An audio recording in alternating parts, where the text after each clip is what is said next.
What's up, guys, and welcome to my series on how to get started in the washer and dryer business. I'm going to be doing weekly videos on how to get started in this business, tricks and tips for how to make more money in it. Please remember to subscribe because I'm going to be putting out videos on this weekly.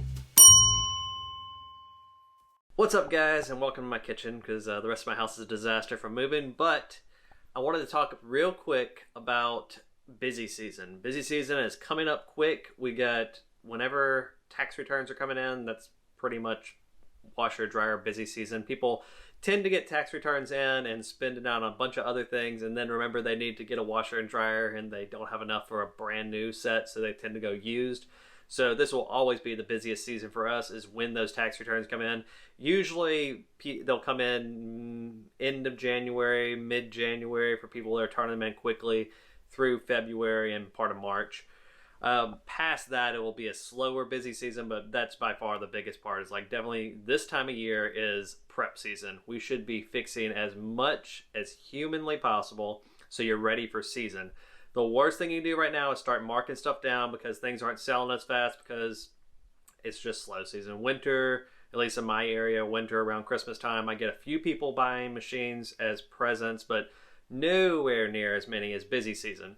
So definitely I would not recommend marking down unless you just have a small amount of space to store things in and you want to keep inventory moving through. Otherwise, if you have a little bit of room, season's right around the corner, you might as well wait and just leave those appliances ready, because nothing feels worse than when you're right in the middle of busy season and you're completely out of washers or completely out of dryers or completely out of both.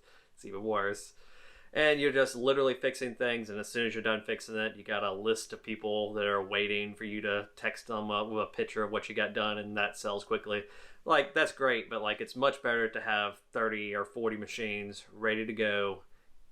I just like prepping for season. Honestly, I'd much rather during slow season not push as hard and not try to sell 4 times as hard and advertise a whole bunch more when I know right around the corner is going to be season. Plus, we have the addition of there's a possibility that we're going to get another stimulus check.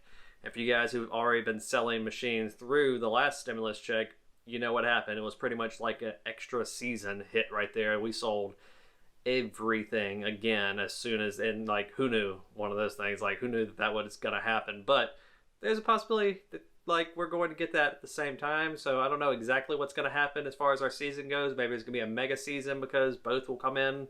Tax return and stimulus will hit at the same time. Maybe not.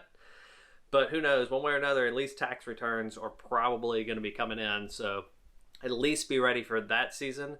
Past that, I wanted to touch on one other point today. I had a bad customer, and everyone has these bad customers. When you get one that's complaining it's way out of warranty and they are acting like you're trying to rip them off when you tell them what your price is, it's best just to let it go. Tell them to call another service guy that you don't want to do it, even if they agree on your price later. Those kind of people are just not the kind of people you want to deal with. They're probably not used to what repair guys actually cost. And, you know, that's, I always go above and beyond with people that have purchased from me. I'll cut them deals. If they're just barely out of warranty, I'll still do it for free as long as they are nice to me. The second that they start sending mean messages or yelling at me on the phone, I'm done. Just end it with them. And that's one of those hard things. Everyone's always super scared of bad feedback and stuff, but like, it's one of those things where you're dealing with so many people when you're selling a bunch of washers and dryers and appliances. It's just a matter of the odds. The odds are you're going to run into a bad customer eventually. So you might as well just learn how to deal with them in the beginning here and don't let them just run you over. Don't keep doing things for free for bad people. They are not going to return the favor. They are not going to do anything but badmouth you. I can guarantee you, when you leave, if it ever comes up, where'd you get that washer and dryer from, or do you know anybody you can get a good deal from?